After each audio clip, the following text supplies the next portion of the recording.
A familiar hiccup may hold up the Senate climate bill, why the expected Monday release date may be in jeopardy. The oil sheen from the huge rig explosion off the Louisiana coast is expanding now, threatening Mississippi's coast. And the Navy's Green Hornet takes to the sky on a tank of biofuel. From the Energy News Center in Washington, D.C., this is the Energy Report with Susan McGinnis. Good afternoon, I'm Susan McGinnis. Thanks for joining us for the Energy Report. Well, John Kerry and company could be in for a very long weekend. He and co-authors Lindsey Graham and Joe Lieberman plan to unveil their long-awaited climate bill on Monday. But now sources involved in the discussions tell Clean Skies News the bill may not be ready by then. At issue, a gasoline tax, a key revenue source. But that proposed tax has been deleted from the climate draft legislation a number of times, only to be returned each time. And at this point, the senators we talked to are either unsure quite what to expect from the legislation or they're opposed no matter what's included. I'm just interested in seeing what the proposal is. I've had general discussions with Senator Kerry about the subject, and I know he's worked very hard to try to come up with something that he believes would make sense. It's very hard to judge anything until we have a bill. When you have almost 10% unemployment, I don't think we want to do anything that's going to hurt the economy even more, and I think this bill will do that. Even given your state's energy profile and the topic of today's hearing with carbon capture, that's not enough of an incentive to get you on board necessarily? As long as there's an energy tax in this, I'm not going to be for it. Well, the White House has been focused on drumming up public support for the climate bill from the business sector. And despite the recent doubts about meeting that Monday deadline, several members of the U.S. Climate Action Partnership are planning press events on Monday in support of the legislation. Cleanup crews are racing to contain an oil spill now headed toward the Mississippi coast. Officials are not quite sure how much oil spilled into the sea after an explosion rocked a BP oil rig off the coast of Louisiana late Tuesday. The rig sank yesterday morning after burning for 2 solid days. 11 workers are still missing. Rough seas and a storm threatened to send an oil slick toward ecologically sensitive areas along the Gulf. Basically, we're watching surface and subsurface. We have a remotely operated vehicle operating 24 hours as well as sonar. At this time, there is no crude emanating from that wellhead. There's about a 1.1 mile by about a 12-mile rainbow sheen with pockets of what's emulsified crude in the center. That's 42 miles offshore. We've already applied some dispersants and we've commenced skimming of that. That is residual from the explosion and the sinking yesterday.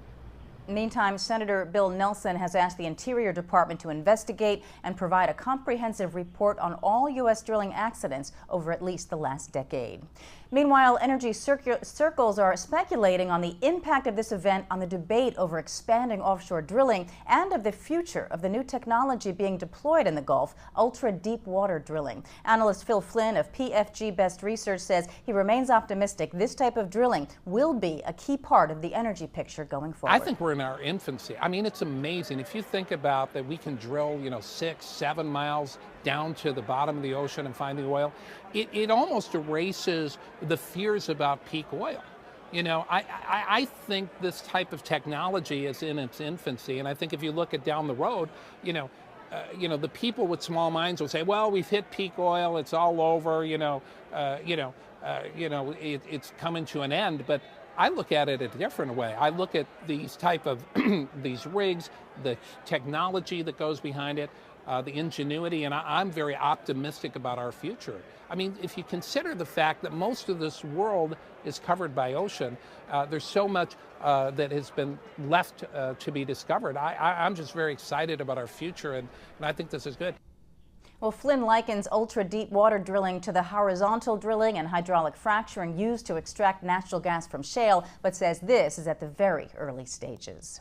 Investigators say it could be a month before they can get inside a West Virginia coal mine to figure out what caused an explosion that killed 29 workers. Tests have found high levels of 2 gases not typically present in underground air, ethylene and acetylene. A spokesman for MSHA says the source is unclear, but it could mean a fire is burning somewhere in the mine. State and federal investigators are meeting today to work on a plan to defuse those gases. Could be another month before the team can enter this Massey Energy mine. Meantime, at another mine in the state, a worker has died after being crushed between a piece of heavy equipment and a block of coal. A West Virginia mine office spokeswoman says this 28-year-old man died this morning in surgery after this accident late Thursday night. Investigators are at International Coal Group's Beckley Mining Complex. This is in Raleigh County, trying to figure out just what happened.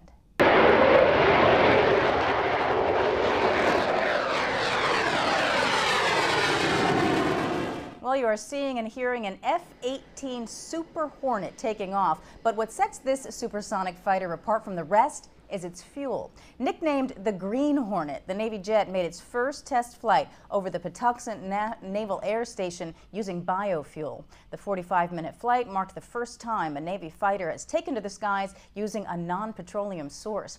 It was a 50-50 mix of jet fuel and a fuel made from the crushed seeds of the camelina plant.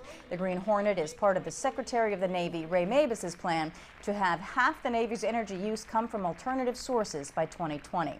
Although a success here, Secretary Mabus says there are still several hurdles before all the Navy's F-18s turn green, and that includes the cost. The camelina jet fuel costs more than $40 a gallon compared to $1.70 for petroleum-based jet fuel. But the Navy Secretary says with the Navy's considerable buying power, he expects the price to come down once there are more biojet fuel refineries up and running. The two obstacles that you always face when you move from one technology to another is the cost and lack of infrastructure. But if you flip a line from Field of Dreams, if the Navy comes, they will build it. Well, in case you're wondering, the camelina plant is in the mustard family, and it can be grown in all 50 states. Worried your family just may not fit into those small electric vehicles coming out quite the way they do in your old SUV? Well, meet the Volt MPV5, GM's concept crossover SUV, unveiled today at the Beijing Auto Show. Built on a Volt platform, the MPV5 can drive up to 32 miles in city traffic on a fully charged battery. A small gasoline engine generates electricity for longer drives. It also has solar panels on the roof to power the heater and AC. The Volt goes on sale in the U.S. by the end of this year. No word yet on when the SUV version will hit showrooms.